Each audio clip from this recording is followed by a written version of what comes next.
Le jugement qui a été rendu par la Cour d'assises de Paris est un jugement qui est très surprenant.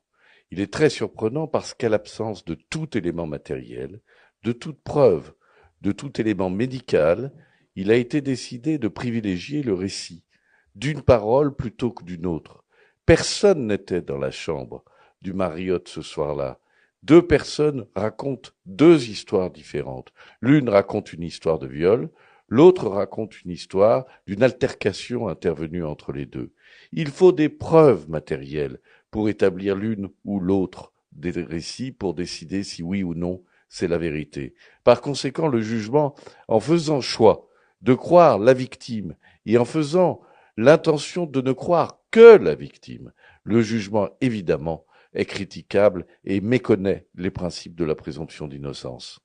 Les expertises médicales qui ont été faites ont démontré qu'il n'existait aucune trace d'ADN dans les organes génitaux de Laura Prioul, ce qui démontre à l'évidence qu'il n'y a eu aucun acte de viol qui ont pu être commis par Saad Lemjaret. Et c'est en dépit de cet élément, c'est en dépit de cette preuve médicale que la Cour a décidé de donner raison à Madame Laura Prioul, ce que, évidemment, nous considérons comme hautement choquant et hautement injuste. Et pourquoi on revient aujourd'hui attaquer à nouveau Saad Mjabet?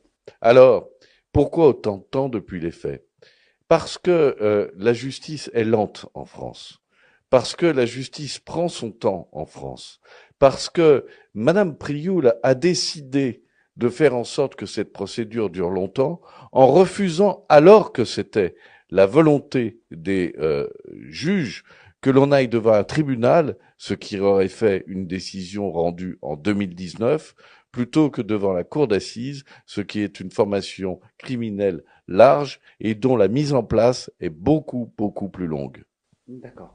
Alors là, ce qu'il a devant lui, Saad Mjabet, de faire un appel. J'imagine, ils ont des jours de procès, de faire un appel. Mais qu'est-ce que ça va changer quand on fait un appel, juridiquement? Nous avons en effet 10 jours pour réfléchir, 10 jours pour analyser la décision de la Cour. Ma volonté est que l'on continue à se battre et que l'on aille devant la Cour d'appel, et la Cour d'appel peut tout décider. C'est-à-dire que la Cour d'appel peut décider d'annuler le jugement qui a été rendu et de rendre une autre décision rendant son innocence à Saad Lamjared. Et à votre avis, comment ça va finir? Avec l'aide de Dieu, nous estimons que quand il y a deux récits, celui de la personne qui est accusée est celui qui doit prévaloir, et qu'en toute hypothèse, la vérité, si la vérité judiciaire doit être la vérité scientifique, alors Saad Lamjaret est innocent du viol dont